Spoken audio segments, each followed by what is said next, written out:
Grab by the Collar. Ito ay isang South Korean television series na nakatakdang ipalabas sa March 2024.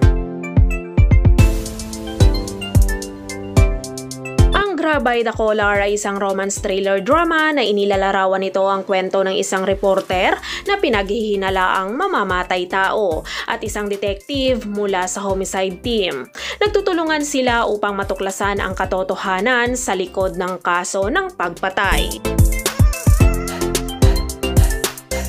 Si actress Kim Han-yul ay gumanap bilang si Yoo Jung-won. Siya ay isang investigative reporter at ang host ng kasalukuyang programa sa telebisyon na Let's Get Grab by the Collar.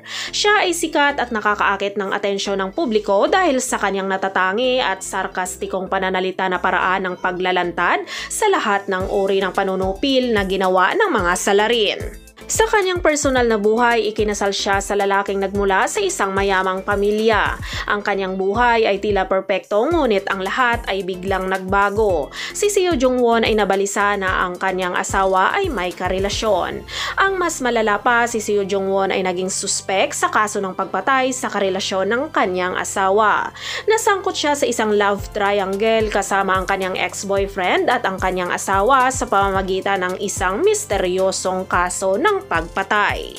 Habang si actor Yoon Woo-ji naman ay gumanap bilang Kim Tae-hon. Siya ay isang detective at ang alas ng homicide team at siya ang dating kasintahan ni Jung-won. Samantala si actor Jang Si-young-jo ay gumanap naman bilang Sol Woo-ji. Siya ay isang second generation chaebol novelist at siya ang asawa ni Jung-won. Ang Grab by the Collar ay binubuo ito ng 16 episodes at nakatakdang ipalabas sa KBS2 Network sa March 18 at ipapalabas ito sa araw ng Monday at Tuesday hanggang May 7, 2024.